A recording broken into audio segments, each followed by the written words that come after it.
আজকে 28 তারিখ। আজকে মলিকুলার থিওরি অফ ম্যাগনেটিজম এই ব্যাপারটা আমি একটু পড়ানোর চেষ্টা করব। পড়ানোর সঙ্গে সঙ্গে পিডিএফ ফরম্যাটও পাঠানো হবে এবং মনে রাখতে হবে এই চ্যাপ্টারটা পড়তে গেলে অনেক কিছু লেখার ব্যাপার আছে, অনেক ডেফিনেশনের ব্যাপার আছে, অনেক রিলেশনের ব্যাপার আছে। একটু মন দিয়ে বুঝতে হবে। খুবই সহজ ব্যাপার, যদিও খুব সহজ ব্যাপার। যদি কোনো ম্যাগনেটকে, এটা একটা, এই যেমন এটা একটা বার ম্যাগনেট, এই বার ম্যাগনেটের একদিকে কী থাকে, থাকে নর্থ পোল, আর এইদিকে থাকে সাউথ পোল। কেউ যদি বললো যে বার ম্যাগনেটটাকে দুটো পার্টে ভাগ করে দেবো, তাহলে নর্থ পোল আর সাউথ পোল আইসোলেটেড হয়ে যাবে, কিন্তু বাস্তবে তা হয় না। যেখানেই কাটা হবে সঙ্গে সঙ্গে এইখানে একটা সাউথ পোল তৈরি হয়ে যাবে, এখানে আবার একটা নর্থ পোল তৈরি হয়ে যাবে। এইভাবে কেউ যদি মনে করে যে আমি এই পার্টটাকে আলাদা করবো বা এই পার্টটাকে আলাদা করবো, এইভাবে নর্থ আর সাউথ আলাদা করার চেষ্টা করলে গ্র্যাজুয়ালি ও যদি এভাবে ভাঙতেই শুরু করে, তাহলে এক সময় দেখা যাবে যে যদি মলিকিউল পর্যন্ত যদি পৌঁছানো যায়, তাহলে দেখা যাবে মলিকিউলগুলোও ম্যাগনেট। আমরা মলিকিউলগুলো ম্যাগনেট মানে কীরকম, যে এইটাই যদি আমরা একটা মলিকিউলের মতন করে ভাবি, তাহলে এর একটা সাইড নর্থ পোল, এই যে কালো করে দিচ্ছি যে জায়গায়, এই সাইডটা নর্থ আর এই সাইডটা সাউথ। হ্যাঁ, এটা ভাঙতে ভাঙতে যদি আমরা এইখানে চলে আসি, মানে মলিকিউলেও চলে আসি, তখন আমরা দেখব মলিকিউলগুলোও magnet.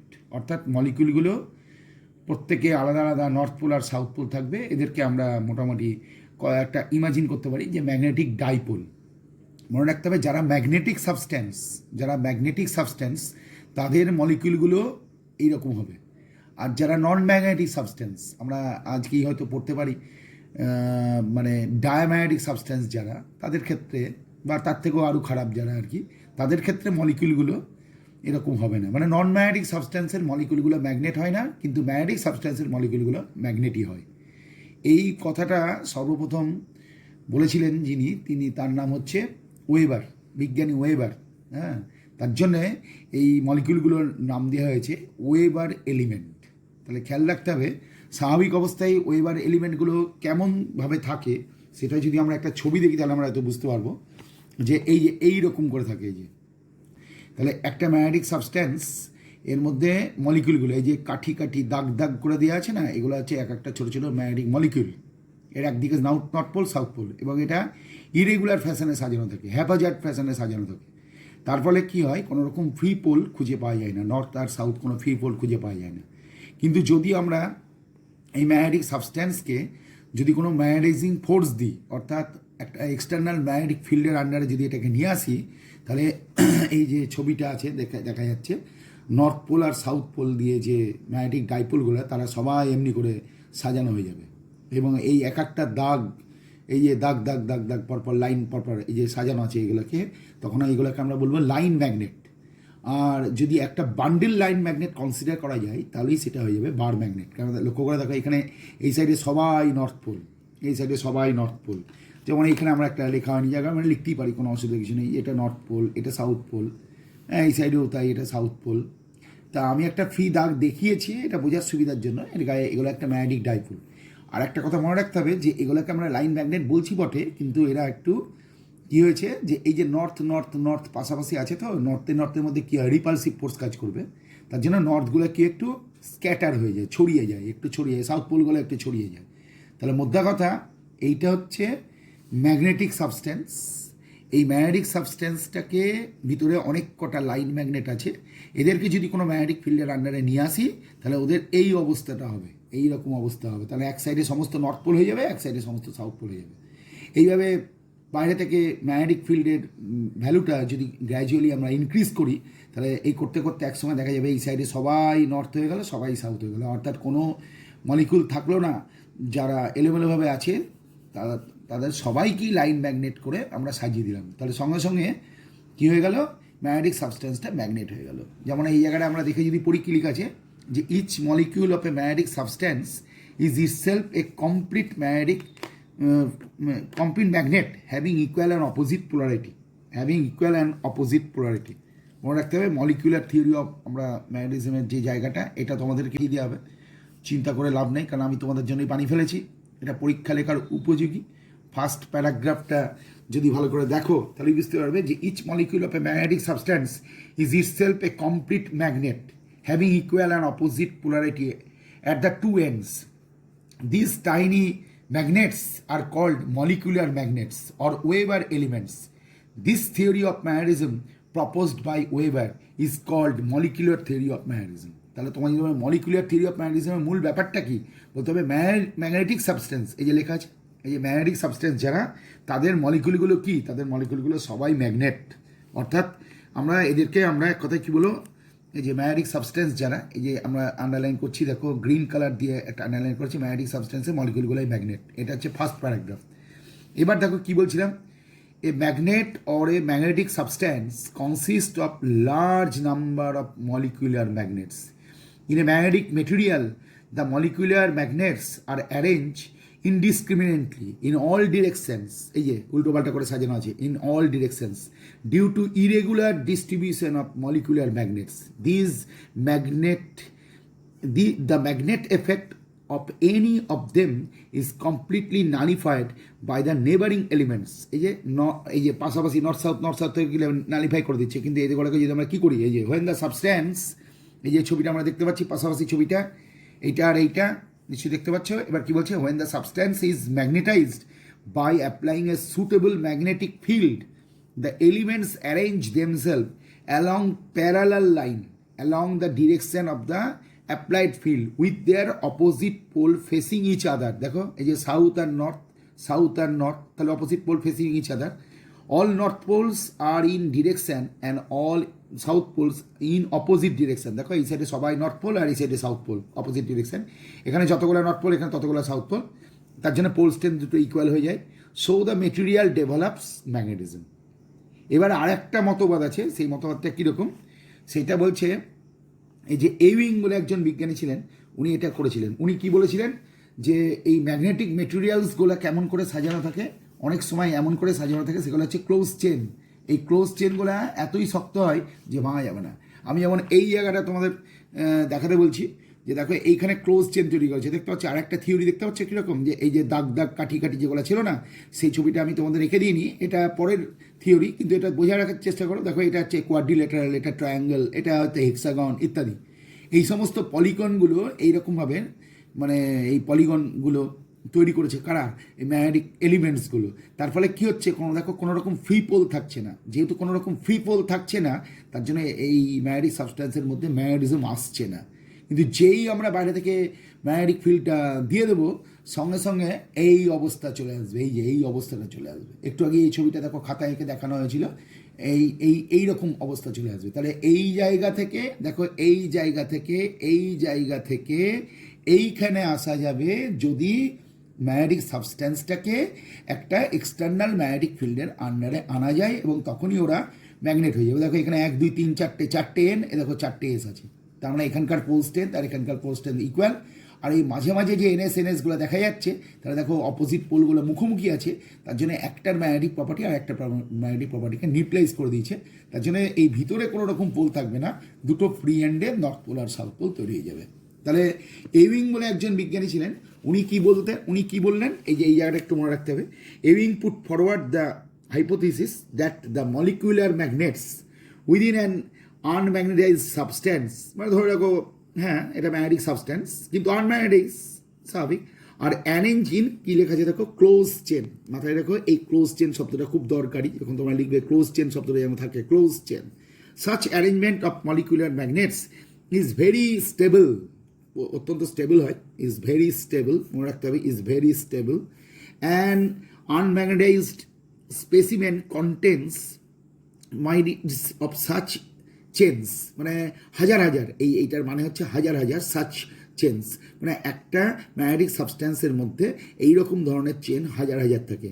During magnetisation the chains are broken and the molecular magnets gradually arrange in linear fashion. তার মানে লিনিয়ার ফ্যাশন মানেই সঙ্গে সঙ্গে এটা ম্যাগনেট হয়ে যাবে। তাহলে তোমার এই যে জায়গাটা বলা হচ্ছে, তুমি ফার্স্ট প্যারাগ্রাফটা মনে রাখবে। আর এই এউইং পুট ফরওয়ার্ড দ্য হাইপোথিসিস বলে লেখা আছে, দেখো এউইং পুট ফরওয়ার্ড দ্য হাইপোথিসিস, এই যে আন্ডারলাইন করছি নিশ্চয়ই দেখতে পাচ্ছ, এউইং পুট ফরওয়ার্ড দ্য হাইপোথিসিস, এইটা তুমি ভালো করে মনে রাখবে। তাহলে মনে রাখতে হবে দুটো মতবাদ আছে, যে হ্যাপাজার্ড ফ্যাশনে সাজানো থাকে আর ক্লোজ চেনে সাজানো থাকে। ক্লোজ চেনগুলোকে বাইরে থেকে ম্যাগনেটিক ফিল্ড দিলে কি হয়, ওরা এই রকম অবস্থায় চলে আসে, এইটা হচ্ছে মলিকুলার থিওরি অফ ম্যাগনেটিজমের মূল কথা। তাহলে এখানে দুটো বিজ্ঞানীর নাম পড়া হলো, একটা ওয়েবার আর একটা হচ্ছে এউইং। আর ওই মলিকিউলগুলোকে বলা হয়ে থাকে ওয়েবার এলিমেন্টস, এবার তাহলে মলিকুলার থিওরি অফ ম্যাগনেটিজমের সংক্ষিপ্ত ব্যাপারটা ছোট করে আমি তোমাদের এখানে লিখেছি। ফার্স্ট প্যারাগ্রাফটা মনে রাখবে আর লাস্ট প্যারাগ্রাফটা মনে রাখবে, যেখানে সবুজ কালি পড়লো এই ইনপুট ফরওয়ার্ড, আর each molecule of a magnetic substance বলে যেটা আছে এইটা মনে রাখবে। এটা তোমার থাকলো হেডিং, পিডিএফ ফরম্যাটে এগুলো তোমাদের কাছে চলে যাবে, অসুবিধায় কিছু হবে না। তারপরে দেখো ম্যাগনেটিক লাইন্স অফ ইন্ডাকশান, এটাও কিন্তু খুব গুরুত্বপূর্ণ একটা ব্যাপার। ম্যাগনেটিক লাইন্স অফ ইন্ডাকশান এই জায়গাটা খুবই গুরুত্বপূর্ণ ব্যাপার, এটা তোমাদের ভালো করে দেখতে হবে। তাহলে ঠিক আছে, দেখা যাক, আমি আগে ব্যাপারটা তোমাদের বুঝিয়ে দিচ্ছি কীরকম ব্যাপারটা হয়। দেখো এইখানে কতগুলো প্যারালাল লাইন আমরা আঁকছি, দেখো প্যারালাল লাইন আমরা আঁকলাম, দেখো প্যারালাল লাইন আঁকা হচ্ছে, ইকুইডিস্ট্যান্স প্যারালাল লাইন। তোমরা ইলেকট্রিক ফিল্ড পড়েছো, যারা পড়াশোনা বাড়িতে করো, ভিডিও দেখো, হ্যাঁ পিডিএফ ফরম্যাট দেখো, একে তো পড়াশোনা করা বলে, আমি তাই জানি আর কি। তো যারা পড়াশোনা করছো তারা নিশ্চয়ই দেখো এই প্যারালাল লাইন, ইকুইডিস্ট্যান্স প্যারালাল লাইনগুলোকে আমরা কি বলবো, ইউনিফর্ম ম্যাগনেটিক ফিল্ড। এই ইউনিফর্ম ম্যাগনেটিক ফিল্ডে দেখো এইরকম একটা ম্যাগনেটিক সাবস্ট্যান্সকে বা ম্যাগনেটিক মেটেরিয়ালকে বা ম্যাগনেটিক সাবস্ট্যান্সকে আমরা এখানে রেখে দিলাম। ধরা যাক আমি এখানে নিকেল রাখলাম বা আয়রন রাখলাম বা গ্যাডোলোনিয়াম রাখলাম বা ডিসপোজিয়াম রাখলাম, নিকেল রাখলাম ইত্যাদি, এরকম একটা স্পেসিমেন এখানে রাখা হয়েছে। দেখো স্পেসিমেনটা একটা রেক্ট্যাঙ্গুলার দেখানো হচ্ছে, ওই তোমরা বক্স বা ছোট মোবাইলের কথা চিন্তা করো এইরকম ধরনের। তাহলে বুঝতেই পারছো এইটা অ্যাপ্লাইড ম্যাগনেটিক ফিল্ডের জন্য দেখো নর্থ পোল, এটা হচ্ছে অ্যাপ্লাইড ম্যাগনেটিক ফিল্ডের জন্য দেখো এটা সাউথ পোল।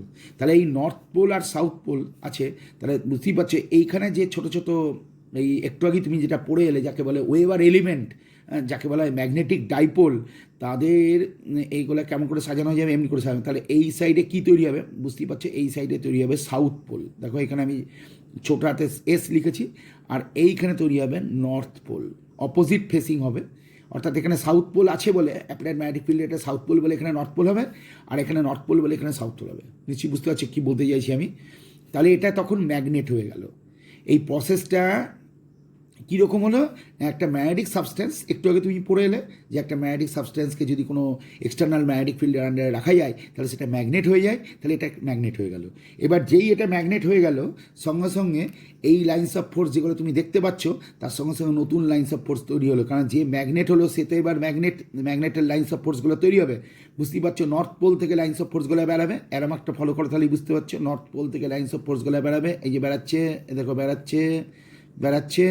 এবার ভিতর কী হবে, এ দেখো অরেঞ্জ কালারটা ফলো করো তাহলে বুঝতেই পারছো ভিতর কী হবে, সাউথ পোল থেকে নর্থ পোল। দেখো এর নিচে একটা তোমাকে নীল কালি দেখানো হয়েছে, দেখো এই যে নীল কালির ডিরেকশানটা ফলো করো, তাহলে এরও ডিরেকশান কেমন আছে, এরও ডিরেকশান একই দিকে আছে, অরেঞ্জ কালার আর নীল কালি। কিন্তু অ্যাজ ওয়ার অ্যাজ তুমি যদি এই দেখো এই যে নীল কালিটা যাচ্ছে নিশ্চয়ই দেখতে পাচ্ছ, এর অ্যারোমার্কটা কোন দিকে হবে, বুঝতেই পারছো এর অ্যারোমার্কটা এই দিকে হবে। তাহলে এই অরেঞ্জ কালারের অ্যারোমার্ক আর নীল কালির অ্যারোমার্ক কেমন হয়ে গেছে, মুখোমুখি হয়ে যাচ্ছে।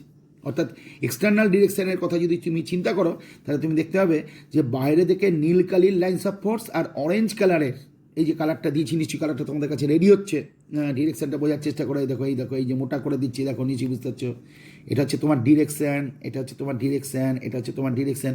এই ডিরেকশানগুলো কেমন করে আছে দেখো, অপোজিট ডিরেকশানে আছে। তার মানে ভিতর যে লাইন্স অফ ফোর্সগুলো আছে তারা নীল কালি এবং অরেঞ্জ কালার সব একই ডিরেকশানে আছে। তাহলে এই নীল কালির যে লাইন্স অফ ফোর্স, এইটা তুমি এই lines of force due to applied magnetic field, এই যে এইগুলো হচ্ছে lines of force due to applied, এই যে এইগুলো হচ্ছে lines of force due to applied magnetic field. আর এই যে অরেঞ্জ কালারের যে লাইনটা পাওয়া যাচ্ছে, এটাকে বলা হবে লাইন্স অফ ম্যাগনেটাইজেশন, এটাকে বলা হবে লাইন্স অফ ম্যাগনেটাইজেশন। মাথায় রাখো, এটাকে বলে লাইন্স অফ ম্যাগনেটাইজেশন, এটাকে বলা হবে লাইন্স অফ ম্যাগনেটাইজেশন। আর এটাকে কী বলা হবে, এটা lines of force, plain lines of ফোর্সই বলা হবে। তাহলে ভিতর দিকে দু ধরনের লাইন্স অফ ফোর্স আছে, আবার বাইরের দিকেও দু ধরনের লাইন্স অফ ফোর্স আছে। ভিতরের দিকে লাইন্স অফ ফোর্সগুলো নীল কালি এবং অরেঞ্জ কালার দুটোই একই ডিরেকশানে আছে, কিন্তু বাইরের দিকে নীল কালি এবং অরেঞ্জ কালার উল্টো ডিরেকশানে আছে। এই ভিতরের দিকে যে লাইন্স অফ ফোর্স, তাহলে ক রকমের লাইন্স অফ ফোর্স, ভিতর দিকে দু ধরনের লাইন্স অফ ফোর্স এবং তাদের ডিরেকশান কেমন, একই দিকে আছে। এই দুটো লাইন্স অফ ফোর্সকে একসঙ্গে বলা হয় লাইন্স অফ ইন্ডাকশান। মাথায় রাখো, লাইন্স অফ ইন্ডাকশান দু ধরনের লাইন্স অফ ফোর্স থাকে। তাহলে এবার এই জায়গাটা তুমি ভালো করে দেখো কি বলেছে, দেখো এখানে কতগুলো আমরা কালো কালি দিয়ে প্যারালাল লাইন্স অফ ফোর্স টেনে দিয়েছি, একটু আগে যে ছবি দেখাচ্ছিলাম নিশ্চয়ই বুঝতে পারছো। এবার এইখানে একটা স্পেসিমেন রাখা হয়েছে, এখানে যদি স্পেসিমেন রাখা হয় তাহলে বুঝতেই পারছো এইখানে হবে নর্থ পোল আর এই জায়গাটা হবে সাউথ পোল। তার জন্য দেখো লাইন্স অফ ফোর্সগুলো কীভাবে বেড়াচ্ছে। আমরা এখানে rose colour lines of force arrow mark নিশ্চয়ই দেখতে পাচ্ছ। এবার দেখো অ্যারোমার্ক নিশ্চয়ই দেখতে পাচ্ছ। তার মানে এই ম্যাগনেটিক সাবস্ট্যান্সের মধ্যে এই কালো কালি আর এই রোজ কালারের কালির যে অ্যারোমার্ক সব একই দিকে আছে, আর বাইরের দিকে দেখো উল্টো দিকে আছে। দেখো এই কালো কালি আর এই অ্যারোমার্ক নিশ্চয়ই দেখতে পাচ্ছ, এটা উল্টো দিকে আছে। এই ভিতরকার লাইন্স অফ ফোর্সগুলোকে একসঙ্গে, মানে কালো কালির লাইন্স অফ ফোর্স আর রোজ কালারের লাইন্স অফ ফোর্স একসঙ্গেই বলা হবে লাইন্স অফ ইন্ডাকশন। আর এগুলো আমরা ডটেড লাইন দিয়ে দেখিয়েছি, আমরা কালার আলাদা করে দেখিয়েছি, বুঝতেই পারছো। এক্সটার্নালি এখানে কি লিখছে দেখো, দু রকমের লাইন্স অফ ফোর্স দেখো। When a magnetic substance is placed in a magnetic field it develops magnetism, মানে এর মধ্যে ম্যাগনেটিজম চলে আসে। একটু আগে এইসব বলা হচ্ছিল। Now two types of lines of force passes through the material. এক নম্বর বলছে lines of force due to applied magnetic field, আর দু নম্বর বলছে lines of force due to its own magnetization called lines of magnetization. দেখাটা কি লেখা আছে দেখো, ডটেড লাইন। আমরা এখানে ডটেড লাইন বলেছি, কিন্তু কালারটাও আমরা চেঞ্জ করে দেখেছি, নিশ্চয়ই দেখতে পাচ্ছ। Within the magnetic substance lines of force due to applied field and the lines of magnetization are parallel and all are in the same direction. দেখতে পাচ্ছ এটা সব parallel and all are in the same direction.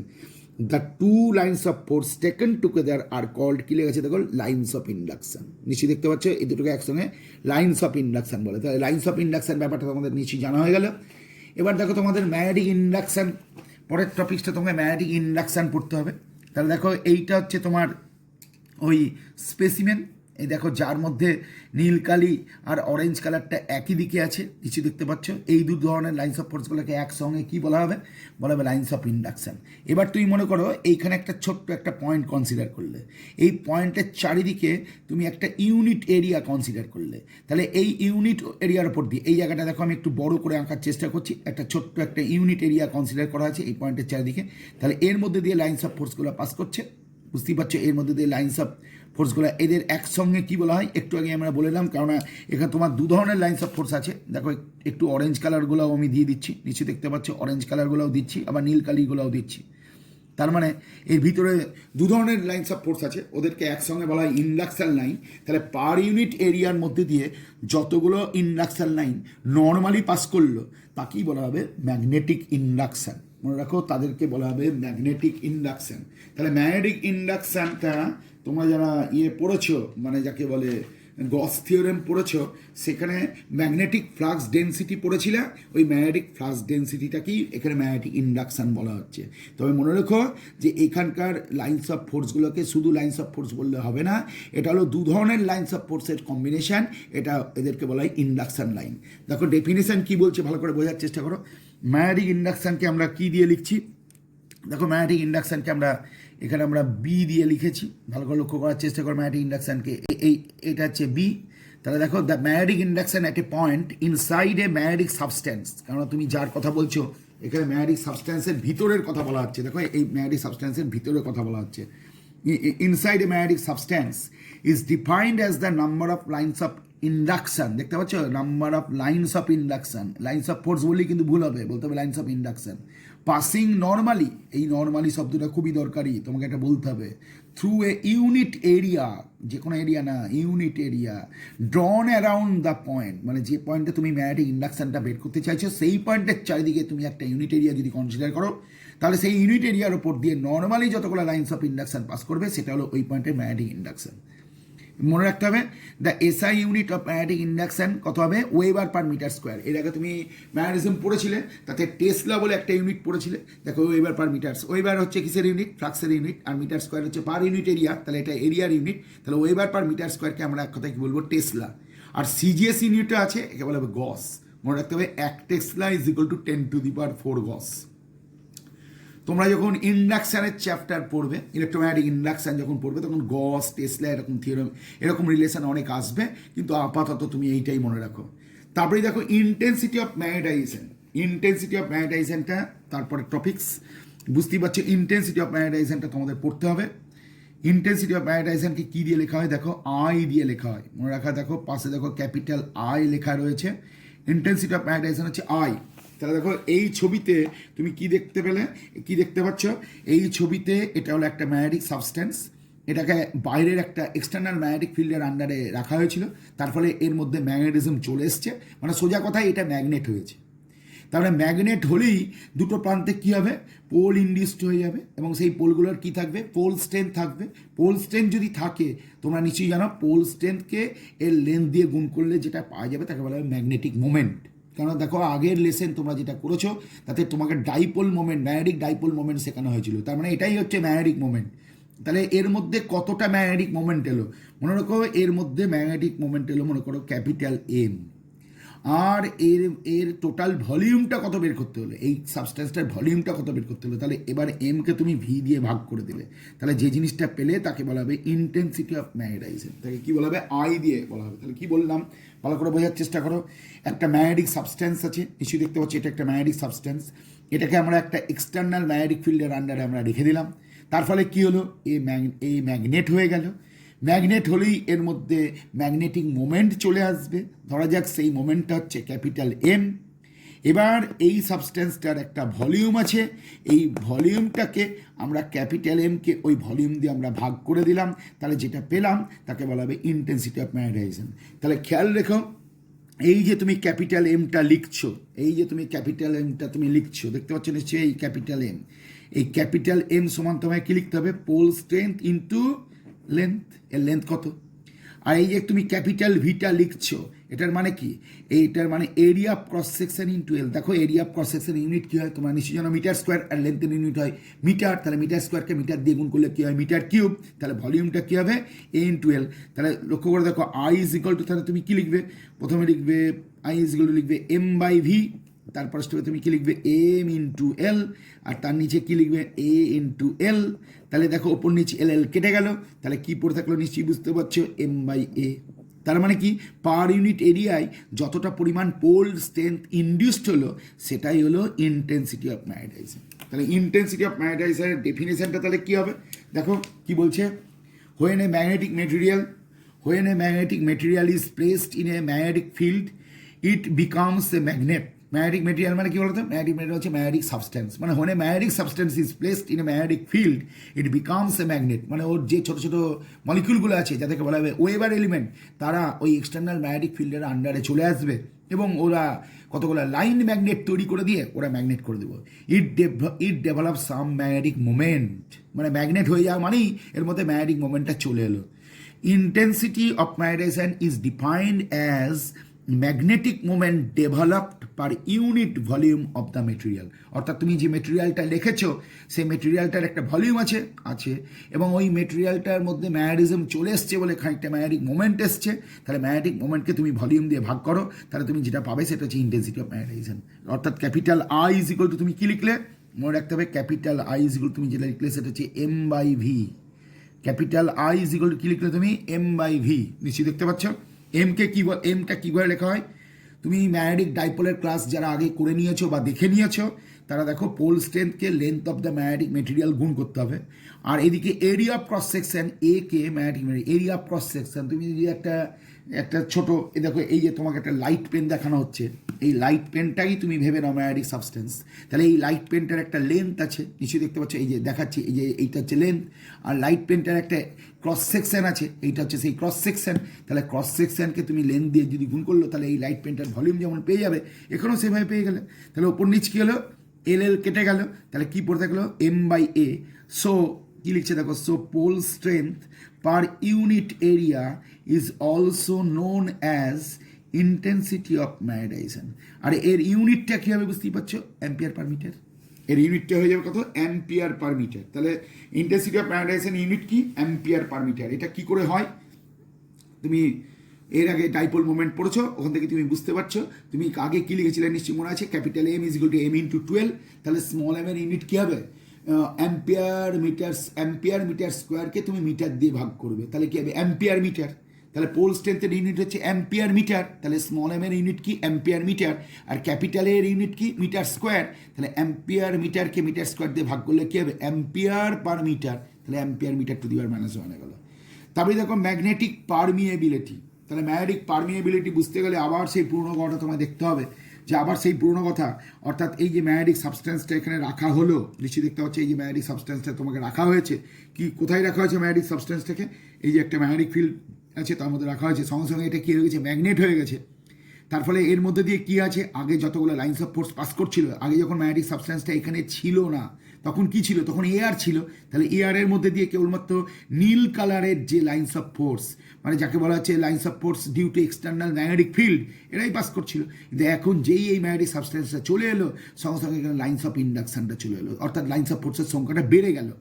তার মানে কতগুণ lines of ফোর্সের সংখ্যা বাড়লো, মানে আগে এয়ারের মধ্যে দিয়ে কতগুলো লাইন্স অফ ফোর্স পাস করছিল, আর এখন এয়ারের পরিবর্তে এই স্পেসিমেনটা রাখা হয়েছে, একটা মেটেরিয়াল রাখা হয়েছে, তার ফলে এর মধ্যে দিয়ে কতগুণ লাইন্স অফ ফোর্স পাস করলো, সেইটা যে প্রপার্টিটা বলে দেবে সেটাই হলো পারমিয়েবিলিটি। আর মনে রাখতে হবে যে মেটেরিয়ালের পারমিয়েবিলিটি যত বেশি হবে তার মধ্যে দিয়ে তত বেশি করে ইন্ডাকশন লাইন পাস করবে। তাহলে দেখো এখানে কি বলছে, it refers to the magnetic property, এটা কি বলছে, ইট রেফার্স টু দ্য, এই যে it refers to the magnetic property of a material which determines how easily lines of force can pass through it, মানে যার পারমিয়েবিলিটি বেশি তার মধ্যে দিয়ে বেশি করে লাইন্স অফ ফোর্স পাস করবে। Higher the value of mu, মানে মিউ এর ভ্যালু যত বেশি হবে, higher the value of mu, mu মানে পারমিয়েবিলিটি, দেখো মিউ মানে permeability, greater number of lines of force with respect to air, মানে এয়ার না রেখে এই স্পেসিমেন রাখলে with respect to air passes through the material. নিশ্চয়ই বুঝতে পারছো? তার মানে দেখো মিউটাকে কী করে এক্সপ্রেস করা হচ্ছে, দেখো এই যে magnetic permeability is defined as the ratio of magnetic lines of induction passing normally through a unit area of the material to the lines of force passing normally through unit area in air। তাহলে আমি কি বলেছিলাম, নিশ্চয়ই দেখো magnetic স্পেসিমেনটা, এই স্পেসিমেনটা রাখার আগে এর মধ্যে কি ছিল, শুধু এয়ার ছিল। এয়ারের মধ্যে দিয়ে কত ধরনের লাইন্স অফ ফোর্স পাস করছিল, এক ধরনের লাইন্স অফ ফোর্সই পাস করছিল। তাদের কালারটা কি দিয়ে দেখানো হয়েছে, দেখো নীল কালার দিয়ে দেখানো হয়েছে।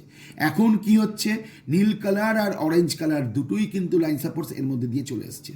তার ফলে কী হচ্ছে, লাইন্স অফ ইন্ডাকশান হয়ে গেছে। তাই এখানে কি বলছে দেখো, মিউ মানে কি বলছে দেখো, lines of induction per unit area, মানে পার ইউনিট এরিয়ার মধ্যে দিয়ে কতগুলো লাইন্স অফ ইন্ডাকশান পাস করছে। আর কি বলছে দেখো, lines of force per unit area, এটাকে ওপরটাকে তুমি একটু আগেই পড়ে এলে, দেখো একটু আগেই তুমি পড়লে ওপরটাকে বলে ম্যাগনেটিক ইন্ডাকশান, একে বি দিয়ে লেখা হয়, আর নিচটা হচ্ছে এক্সটার্নাল ম্যাগনেটিক ফিল্ডের ইন্টেন্সিটি। অর্থাৎ তুমি বারবার তোমাকে একই কথা বলা হচ্ছে, স্পেসিমেনটাকে যদি এক্সটার্নাল ম্যাগনেটিক ফিল্ডের আন্ডারে নিয়ে আসা হয় তবেই সেটা ম্যাগনেট হবে। তাহলে এক্সটার্নাল ম্যাগনেটিক ফিল্ড হচ্ছে এইচ। তাহলে মিউ ইজ ইকুয়াল টু কী দাঁড়ালো দেখো, mu is equal to B by H, mu is equal to B by H. মাথায় রেখো মিউ এর একটা ইউনিট হয়, সেটা তোমার ম্যাগনেটিজম চ্যাপ্টারে পড়েছিলে বা জেনেছিলে বলে আমি এখানে লিখিনি, এটার নাম হচ্ছে হেনরি পার মিটার। কী বলা হবে, হেনরি পার মিটার। এটা তুমি ম্যাগনেটিজম চ্যাপ্টারে পড়েছিলে, তার জন্য এটাকে বলা হচ্ছে হেনরি পার মিটার। ঠিক আছে, এরপরেই আমরা পরের টপিকস আমরা, এবার দেখো তোমাকে যেটা পড়তে হবে ইন্টেন্সিটি অফ ম্যাগনেটাইজেশন, তুমি আই পড়ে ফেলেছো। এবার যেটা তোমাকে পড়তে হবে সেটা হচ্ছে কাই। কাই মানে কি, কাই মানে হচ্ছে ম্যাগনেটিক সাসেপ্টিবিলিটি, SUSCPT IBILITY, বানানটা ঠিকঠাক রেখো, ম্যাগনেটিক সাসেপ্টিবিলিটি কাই দিয়ে লেখা হয়, কোনো কোনো ক্ষেত্রে আবার কে দিয়েও লেখা হয়। এই কাই ইজ ইকুয়াল টু কী লেখা হয়, মনে রাখো কাই ইজ ইকুয়াল টু I/H। তাহলে কাই হচ্ছে এমন একটা, মানে কি বলবো, ম্যাগনেটিক কোয়ান্টিটিস যেটা থেকে তুমি বুঝতে পারবে কোন স্পেসিমেনটা বা কোন সাবস্টেন্সটা আগে ম্যাগনেট হয়ে যাবে।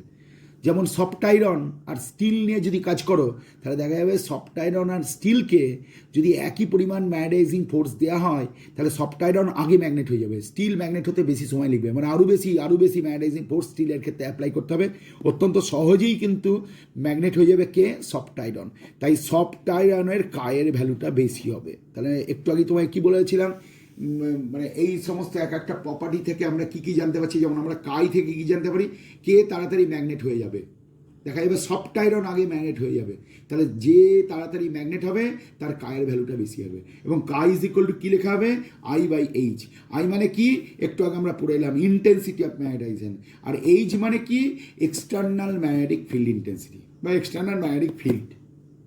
বুঝতেই পারছো, এর কোনো ইউনিট হবে না, কারণ এটা দুটো একই ধরনের কোয়ান্টিটি, তার জন্য হ্যাঁ, এটা রেশিও অফ সিমিলার কোয়ান্টিটিস, তার জন্য ইট হ্যাজ নো ইউনিট। তাহলে ডেফিনেশনটা কি হলো, বা তার আগে কী করে পরীক্ষার খাতায় তোমায় লিখতে হবে এটা দেখিয়ে দিয়ে যাচ্ছে।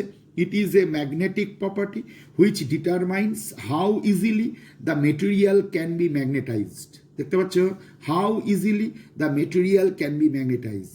It is defined as the ratio of intensity of magnetization ব্র্যাকেটে capital I and magnetic field intensity, মানে মনে রাখবে এটা এক্সটার্নাল ম্যাগনেটিক ফিল্ড এইচ। তাহলে কাই ইজ ইকুয়াল টু, তাহলে কত লেখা হলো দেখো, কাই ইজ ইকুয়াল কি লেখা আছে দেখো, আই বাই এইচ। আর বুঝতেই পারছো, chi is the ratio of two similar quantities, it has no unit. তাহলে কায়ের কোনো ইউনিট হয় না। তাহলে মিউ এর ইউনিট হয়, হ্যাঁ, হেনরি পার মিটার হয়। তাহলে তোমার আয়ের ইউনিট হয়, হ্যাঁ হয়, ampere per metre. Magnetic dipole মোমেন্টের ইউনিট হয়, হ্যাঁ হয়, অ্যাম্পিয়ার মিটার স্কোয়ার। তাহলে এই ইউনিটগুলো কিন্তু মনে রেখো, পরীক্ষার সময় এগুলো জিজ্ঞেস করে বসে। 1 নম্বরের খেলা, 1 নম্বরের খেলাটা আমাদের জিততে হবে, তার কারণে 1 নম্বর ছাকা নম্বর চলে আসবে। তারপরেই দেখো যে জিনিসটা পড়তে হবে সেটা হচ্ছে মিউ আর। মিউ আর মানে হচ্ছে রিলেটিভ পারমিয়াবিলিটি। এটা কেমন করে লেখা হয়, মিউকে মিউ দিয়ে ভাগ করলে রিলেটিভ পারমিয়াবিলিটি পাওয়া যায়। রিলেটিভ পারমিয়াবিলিটি, মিউকে মিউ জিরো দিয়ে ভাগ করতে হবে। মিউ কি, মিউ হচ্ছে কোনো একটা মেটেরিয়ালের পারমিয়েবিলিটি, আর মিউ জিরো মানে কি, ভ্যাকুয়াম বা এয়ারের পারমিয়েবিলিটি। তাহলে ওপরে আছে হেনরি পার মিটার, নিচেও আছে হেনরি পার মিটার। মিউ জিরোর ভ্যালু তোমরা অনেকেই জানো, mu zero by 4 pi is equal to 10⁻⁷। তাহলে মিউ জিরো ইজগুলো কি লেখা হয়, 4 পাই। এই যে মিউ জিরোর ভ্যালু তো তোমরা অনেকেই জানো, 4 পাই ইন্টু 10⁻⁷। ম্যাগনেটিজম আমরা পড়ে ফেলেছিলাম, ওখানে লিখেছি হেনরি পার মিটার বলে এটা উল্লেখ করা হয়েছিল। তা যাই হোক, এইটা কী করে ডিটারমাইন করবো, তোমরা নিশ্চয়ই সলিনয়েডের ব্যাপার জানো। সলিনয়েডের ম্যাগনেটিক ফিল্ড কত হয় নিশ্চয়ই জানো। সলিনয়েডের ম্যাগনেটিক ফিল্ড লেখা হয় মিউ এন আই, এভাবে লেখা হয়। আচ্ছা, মিউ মানে কি, সলিনয়েডের কোরে যে মেটেরিয়ালটা আছে তার পারমিয়েবিলিটি। মিউ হচ্ছে সলিনয়েডের কোরে যে মেটেরিয়ালটা আছে তার। সলিনয়েড কি জিনিস, ম্যাগনেটিজম চ্যাপ্টার পড়ানো হয়ে গেছে। আর এনকে কি বলে, এনকে বলা হয় number of turns per unit length. Number of turns per unit length, অর্থাৎ ওপরে থাকবে টোটাল টার্নস, নিচে থাকবে লেন্থ মানে মিটার। আর আই মানে কি, আই মানে কারেন্ট। এটা আবার ভেবে বসো না যে ইন্টেন্সিটি অফ ম্যাগনেটাইজেশন, না না, এটা হচ্ছে কারেন্ট। এটা ম্যাগনেটিজম চ্যাপ্টার তোমরা পড়েছো। তাহলে তার মানে সলিনয়েডের মধ্যে মেটেরিয়াল হিসেবে যদি কোনো একটা লোহার রড বা নিকেল ইত্যাদি যদি রাখো, তাহলে ম্যাগনেটিক ফিল্ডটা কত পাওয়া যাবে, বি। এবার এই রডটাকে তুমি খুলে ফেললে, রডটাকে তুমি যদি খুলে ফেলো, তাহলে ওর মধ্যে কী চলে এলো, এয়ার চলে এলো। তাহলে তখনকার ম্যাগনেটিক ফিল্ডটা কী লেখা হবে, মিউ জিরো এন আই। মানে তখন তো আর মিউ লেখা যাবে না, তখন মিউ জিরো লিখতে হবে। আর তখনকার ম্যাগনেটিক ফিল্ডকে আমরা কী দিয়ে লিখবো, আমরা এটা লিখবো বি জিরো। তাহলে খেয়াল রেখো, আমি যদি এখন বিকে বি জিরো দিয়ে ভাগ করি, তাহলে বুঝতেই পারছো কী পাওয়া যাবে। দেখো, বিকে বি জিরো দিয়ে ভাগ করে দেখো, এন আর আই ওপর নিচ থাকবে বলে কেটে যাবে। তাহলে উপরে পড়ে থাকবে কত, মিউ, আর নিচে পড়ে থাকবে কত, মিউ জিরো। তার মানে কি বলা হচ্ছে বলো তো, একটা সলিনয়েড নেওয়া হলো, সলিনয়েডের মধ্যে একটা ম্যাগনেটিক মেটেরিয়াল রাখা হয়েছে। সেই ম্যাগনেটিক মেটেরিয়াল থাকা অবস্থায় সলিনয়েডের ম্যাগনেটিক ফিল্ড কত বের করলাম। তারপরে সেই মেটেরিয়ালটা খুলে ফেললাম, ওখানে এয়ার থেকে গেল, তখন ম্যাগনেটিক ফিল্ডটা বের করলাম, পেয়ে গেলাম বি জিরো। এবার বিকে বি জিরো দিয়ে ভাগ করলাম, তাহলে যেটা পেলাম তা কি বলা হবে, রিলেটিভ পারমিয়েবিলিটি, অর্থাৎ মিউকে মিউ জিরো দিয়ে ভাগ হয়ে যাচ্ছে। তাহলে এবার দেখো এই জিনিসটা আমি কেমন করে লিখে দিচ্ছি, দেখো ভালো করে দেখো। If air or vacuum is taken as the core of the solenoid, the magnetic field produced along the axis of the solenoid B0 is equal to mu 0 Ni. mu 0 কি, magnetic permeability of air or vacuum. আর আইটা কি, current through the solenoid. আর N মানে number of turns per unit length. আমি আর লিখিনি, এটা তোমরা যারা ম্যাগনেটিজম পড়েছো তারা ভালো মতন জানো, এটা দিয়ে অনেক অঙ্কও হয়েছে। If a rod of any material is introduced inside the solenoid coaxially, অর্থাৎ সলিনয়েডের অ্যাক্সিস বরাবর যদি এটা দিয়ে দেওয়া হয়, the magnetic field along the axis of the solenoid will change this magnetic field, এবং সেটা কী হবে, B is equal to mu n I. তাহলে মিউটা কী হবে, magnetic permeability of the material, আর এন আর আই যা ছিল আগে তাই। তাহলে এবার দেখো বিকে বি জিরো দিয়ে ভাগ করে দিয়েছে, দেখো মিউ আর পেয়ে গেছে। তাহলে if air or vacuum is replaced, if air or vacuum, আগে সলিনয়েডে কি ছিল, এয়ার অথবা ভ্যাকুয়াম ছিল, is replaced by a material, the fractional change of magnetic field in that material is called the relative magnetic permeability of that material. তাহলে এটাকে কি বলা হবে, এই যে if a air or vacuum is replaced by a material, the fractional change of magnetic field, তাহলে কতটা change হলো, অর্থাৎ ওপরে বি নিচে বি জিরো, ফ্র্যাকশনাল চেঞ্জ। তাহলে রেশিও লিখতে হবে, ওপরে লিখতে হবে বি, নিচে লিখতে হবে বি জিরো। এটা কি বলা হবে, রিলেটিভ পারমিয়েবিলিটি। তাহলে মনে রাখো এই ডেফিনেশনটা তোমরা দেখো, ম্যাগনেটিক সাসেপ্টিবিলিটি কাই তোমরা একটু আগে শিখলে, এটাকে কাই দিয়ে লেখা হয়। কায়ের রিলেশনটা কী হয়, chi is equal to I by H, এটা মাথায় রাখো। এবার মিউ আরটা শিখলে, মিউ আর কি, mu r is equal to mu বা মিউ জিরো, তাহলে তুমি আগে relative magnetic permeability, that is mu r. তাহলে মিউ আরের কোনো ইউনিট হবে না, কারণ এটা মিউ বাই মিউ জিরো, তার জন্যে। তারপরেই তোমাদের যে জিনিসটা পড়তে হবে সেইটা হচ্ছে অত্যন্ত গুরুত্বপূর্ণ জায়গা, সেটা হচ্ছে রিলেশনস অ্যামং ম্যাগনেটিক কোয়ান্টিটিস। এই যে ম্যাগনেটিক কোয়ান্টিটিস মানে কী বলতো, কাই পড়ে এলে এটা একটা ম্যাগনেটিক, মানে আই পড়ে এলে, মিউ পড়ে এলে, বি পড়ে এলে, এগুলো সব ম্যাগনেটিক কোয়ান্টিটিস। এদের মধ্যে রিলেশন তৈরি করতে হবে। ফার্স্ট রিলেশনটা কীরকম দেখে নাও। ফার্স্ট রিলেশন যদি তুমি সিজিএস অ্যাপ্লাই করো, তাহলে প্রথম রিলেশনটা এই লাইনটা তোমাকে মনে রাখতে হবে, B is equal to H plus 4πi। এবার বি মানে কি, বি এবার আমি বোথ সাইডে আমি এক কাজ করি, 4πi। বি মানে কি ম্যাগনেটিক ইন্ডাকশন, এইচ মানে কি অ্যাপ্লাইড ম্যাগনেটিক ফিল্ড, আই মানে কি ইন্টেন্সিটি অফ ম্যাগনেটাইজেশন, 4πi মানে কি একটা কনস্ট্যান্ট। বোথ সাইডে আমি এইচ দিয়ে ভাগ করছি, তাহলে দেখো B by H is equal to কত হচ্ছে, দেখো এইচ বাই এইচ প্লাস 4π, তার পাশে থাকবে দেখো আই বাই এইচ। তাহলে এই বি বাই এইচকে আমরা কী বলবো, এক কথায় মিউ বলবো, আর এইচ বাই এইচকে আমরা কী বলবো, 1 বলবো। এবার 4π যেমন আছে তাই থাক, আই বাই এইচের পরিবর্তে আমি কী লিখবো, কে হয়ে গেল। তাহলে মিউ ইজ ইকুয়াল টু, তাহলে কথা হলো 1 প্লাস 4π কে। তাহলে এটা একটা রিলেশন। এটা কোন মেথডের রিলেশন, সিজিএস এর রিলেশন। এবার যদি তুমি এসআই দেখো, এসআই ইউনিটটা যদি তুমি ফলো করো, তাহলে তুমি কি পাবে, এসআই ইউনিটটা ফলো করলে তুমি প্রথমে পাবে বি ইজ ইকুয়াল টু, তুমি পাবে মিউ জিরো ব্র্যাকেটের মধ্যে এইচ প্লাস আই। এই ফার্স্ট লাইন কিন্তু তোমাদের মনে রাখতে হবে, কারণ এই ফার্স্ট লাইনগুলো কিন্তু আমাদের সিলেবাসের মধ্যে, প্রুফটা আমাদের সিলেবাসে নেই, কিন্তু রিলেশন আছে। যারা একটু কম্পিটিটিভ পরীক্ষা দিবে তাদের ক্ষেত্রে এইসব জিনিস খুবই দরকারি হয়ে পড়বে। তাহলে B is equal to mu zero ব্র্যাকেটের মধ্যে এইচ প্লাস আই। তাহলে এবার বি এর পরিবর্তে আমি কী লিখবো, বি এর পরিবর্তে আমি এখন মিউ এইচ লিখলাম। কেন লিখবো না, দেখো একটু আগেই তুমি শিখে এসছো মিউ ইজ ইকুয়াল টু কত শিখে এলে, দেখো বি বাই এইচ। তাহলে বি ইজ ইকুয়াল টু কত হবে, মিউ এইচ। তাহলে এখানে মিউ এইচ, এখানে মিউ জিরো পড়ে থাকলো, ব্র্যাকেটের মধ্যে কী হলো এইচ প্লাস আই। এবার বোথ সাইড কী করছি দেখো, এইচ দিয়ে ভাগ করো, তাহলে mu is equal to mu zero ব্র্যাকেটের মধ্যে কী হবে দেখো H by H plus I by H. এখানে আমি আর এইচ বাই এইচ করিনি, তা যাই হোক মিউ জিরো থেকে গেল। এইচ বাই এইচকে কী বলা হবে 1, আই বাই এইচকে কী বলা হবে কাই। তাহলে mu is equal to mu zero ব্র্যাকেটের মধ্যে 1 plus chi, that is mu by mu zero is equal to 1 plus chi. তাহলে দেখো মিউ বাই মিউ জিরোকে কী বলে, মিউ বাই মিউ জিরোকে বলে মিউ আর। তাহলে mu r is equal to 1 plus chi. তাহলে এই রিলেশনটাও দেখো এখানে পরিষ্কার সেইভাবেই দেখিয়ে দেওয়া হয়েছে, এইমাত্র যা দেখালাম, B is equal H plus 4πi। দেখো এটা কী লেখা আছে দেখো, ইন সিজিএস, সিজিএস মেথডে এই ঘটনাটা ঘটবে, ইন সিজিএস। তারপরে দেখো ইন এসআই, তাহলে ইন সিজিএস হলে এই দেখো 1 নম্বর ইকুয়েশনটা পাওয়া যাবে, মিউ ইজ ইকুয়াল 1 প্লাস 4π কাই। আর যদি ইন এসআই হয় তাহলে দেখো 2 নম্বর ইকুয়েশনটা পাওয়া যাবে। এখানে ফার্স্ট লাইন খুবই দরকারি, প্রথম লাইনটা তোমাদের মনে রাখতেই হবে। এবং এই মনে রাখতে হবে এই কারণেই বলছি, অনেক শর্ট কোশ্চেনের অ্যান্সার এই সমস্ত রিলেশনের মাধ্যমে দেওয়া যাবে। তাহলে এই B is equal mu zero ব্র্যাকেটের মধ্যে এইচ প্লাস আই, তার থেকে আমরা কী চলে আসছি দেখো, বি এর পরিবর্তে মিউ এইচ লেখা হলো mu zero H plus I. এবার বোথ সাইড এইচ দিয়ে ভাগ করলাম, তাহলে mu zero H by H 1 plus I by H. তাহলে mu is equal mu by mu zero is equal to mu r is equal 1 plus chi. তাহলে এইটুকু জায়গার মধ্যে তুমি যেগুলো পড়ে নিলে সেগুলোর মধ্যে এই সবকটা লাইনই ইম্পর্টেন্ট। তারপরেই দেখো তোমাদের যেটা পড়তে হবে সেটা হচ্ছে ম্যাগনেটিক রেটেন্টিভিটি। তুমি মাথায় রাখো, একটা হচ্ছে তোমার স্টিল আর এই যদি মানে সফট আয়রন, এই দুটো নিয়ে যদি কথা বলো, স্টিল বা সফট আয়রন এগুলো যদি নিয়ে কথা বলো, তাহলে দেখো স্টিলটাকে নির্বাচন করা হয়, মানে স্টিলটাকে সিলেকশন করা হয় কিসের জন্য, পার্মানেন্ট ম্যাগনেট তৈরি করার জন্য। আর সফট আয়রন কিসের জন্য তৈরি করা হয়, টেম্পোরারি ম্যাগনেট করার জন্য।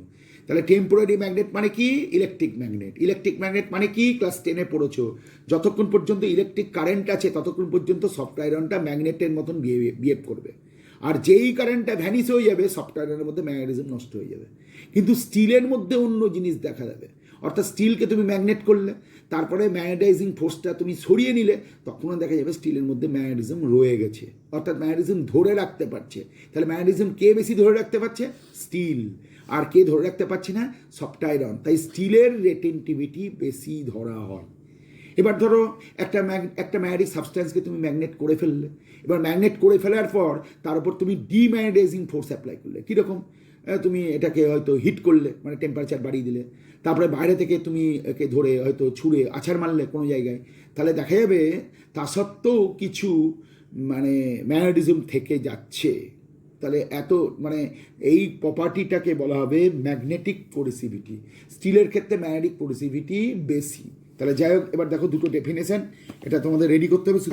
The property by virtue of which a magnetic material retains some magnetism in it even after withdrawal of the magnetising field. Withdrawal মানে বুঝতেই পারছো তুলে নেওয়া, is called the retentivity of the material. বলার অপেক্ষা রাখে না, তুমি এরপরে পড়বে স্টিলের রেটেন্টিভিটি সফট আয়রনের থেকে বেশি হয়। এবার দেখো magnetic coercivity, the property by virtue of which a magnetic material can written.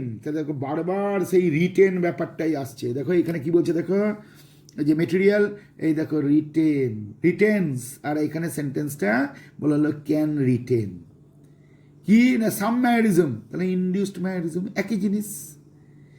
কিন্তু এটা কি না even after withdrawal of the magnetising field, আমি ম্যাগনেটাইজিং ফিল্ডটা তুলে নিয়েছি। আর এখানে কি বলছি, ম্যাগনেট হয়ে গেছে।